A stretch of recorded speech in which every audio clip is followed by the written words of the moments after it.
Now, almost 3 years after tycoon Vijay Mallya fled from India after allegedly defaulting on loans worth 9,000 crores, it's a major win for the Enforcement Directorate. A special court in Mumbai on Saturday declared liquor baron Mallya a fugitive economic offender under the new Fugitive Economic Offenders Act. ED can now seize all of Mallya's properties in and outside India under the new law. Take a look at this report.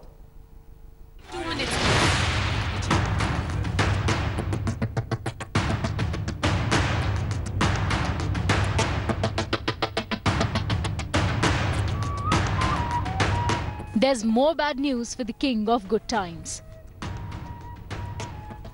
In a big victory for the Enforcement Directorate, a special Mumbai court has declared liquor baron Vijay Mallya a fugitive economic offender.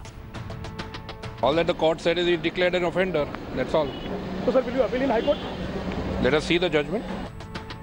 With this, Mallya becomes the first tycoon to be named as an offender under the Fugitive Economic Offenders Act 2018.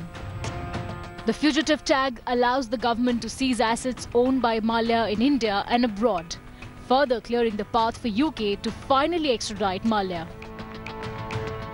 While the court has declared Mallya a fugitive, it will decide on the confiscation of his properties in its next hearing on February 5.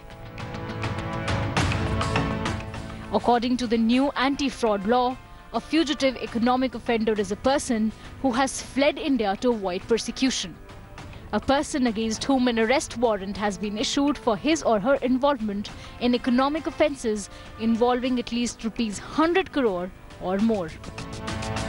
The Modi government was quick to take credit while not missing an opportunity to take potshots at the Congress.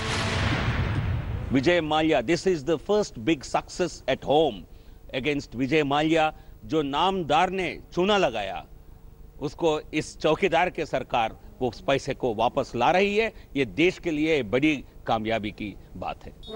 Even a former Kingfisher employee, a company which was earlier owned by Mallya, hailed ED's move. We're really happy with this victory that the Indian government has achieved right now. In conjunction with the extradition that has come through UK, I hope now when he goes and appeals further in the UK, this acts as a deterrent to their government. Facing charges of loan default to the tune of ₹9,000 crore, Mallya left India in 2016, following which the Indian government initiated extradition proceedings against him.